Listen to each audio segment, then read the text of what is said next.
Assalamualaikum warahmatullahi wabarakatuh. Salam guru penggerak. Saya Dwi Lucy Riyadona, guru biologi SMA Negeri 36 Jakarta. Saya merupakan calon guru penggerak angkatan 8 dari Kota Jakarta Timur, Provinsi DKI Jakarta. Pada video kali ini, saya akan menyampaikan koneksi antar materi, kesimpulan dan refleksi modul 1.1 mengenai filosofis pendidikan nasional menurut pemikiran Ki Hajar Dewantara. Sebelum mempelajari pemikiran Ki Hajar Dewantara, pembelajaran yang saya lakukan hanya sekadar mentransfer materi.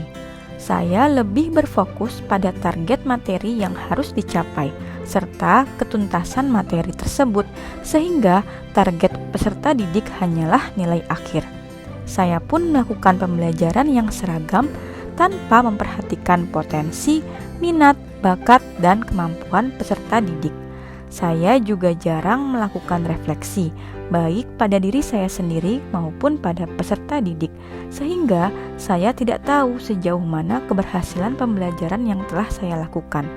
Saya juga kurang memiliki kedekatan emosional dengan peserta didik. Saya cenderung kurang memperhatikan sikap dan budi pekerti peserta didik.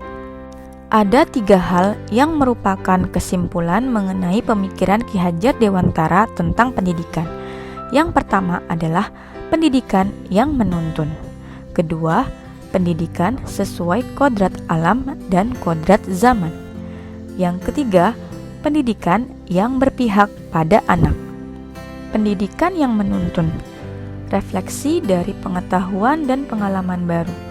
Setelah saya mempelajari pemikiran Ki Hajar Dewantara dalam modul 1.1, saya menyadari bahwa pendidikan pada anak tidak dapat dipaksakan sesuai dengan kehendak guru.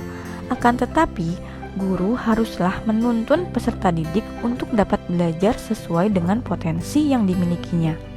Guru diibaratkan sebagai petani atau tukang kebun yang menanam dan merawat beraneka tanaman yang akan tumbuh sesuai dengan kodrat yang dimiliki.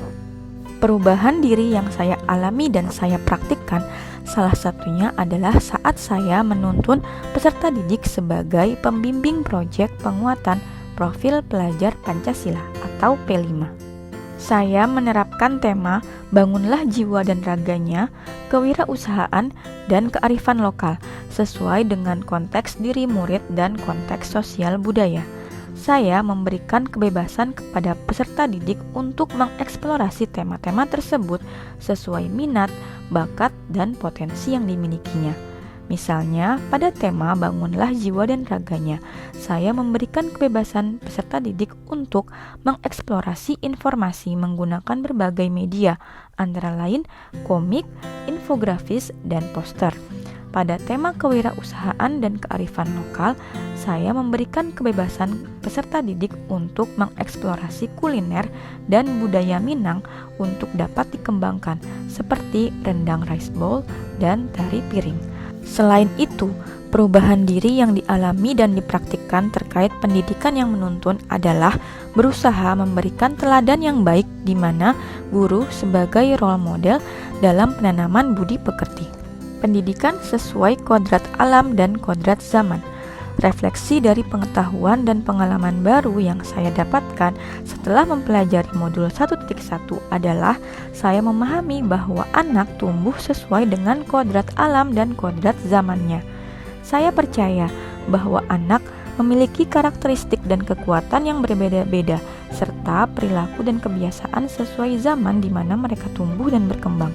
Oleh karena itu, sesuai perkembangan zaman yang berubah, maka pendidikan pun harus menyesuaikan pemanfaatan IT.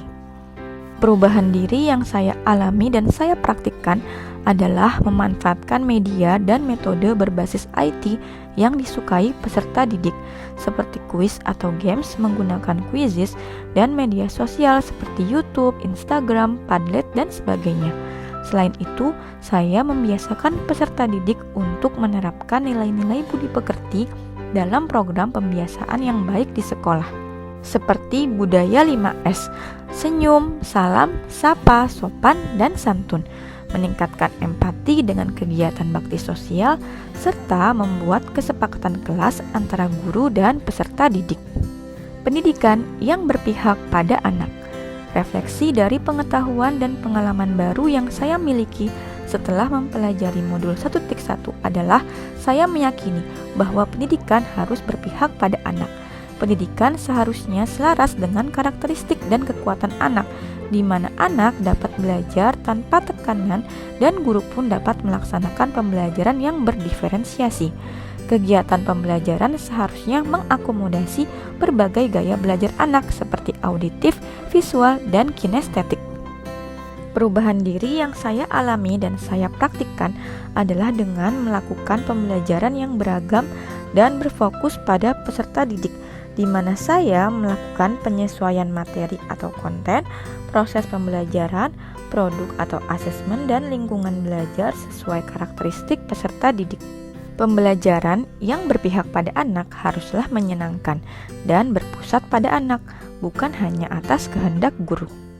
Berikut adalah proses pembelajaran dan suasana kelas yang mencerminkan pemikiran Ki Hajar Dewantara. Yang pertama, membimbing aktualisasi peserta didik dalam mengenal konsep diri.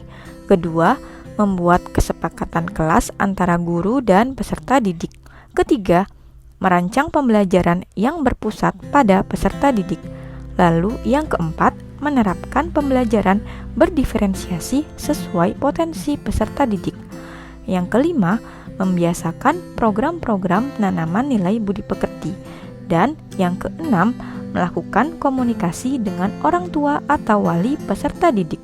Sebagai penutup, saya memahami bahwa penting bagi seorang guru dan peserta didik untuk merdeka belajar, saling berkolaborasi, menggali dan mengembangkan potensi siswa, mengakomodasi karakteristik masing-masing untuk mewujudkan student well-being atau selamat dan bahagia. Terima kasih telah menyaksikan video ini. Salam guru penggerak. Wassalamualaikum warahmatullahi wabarakatuh.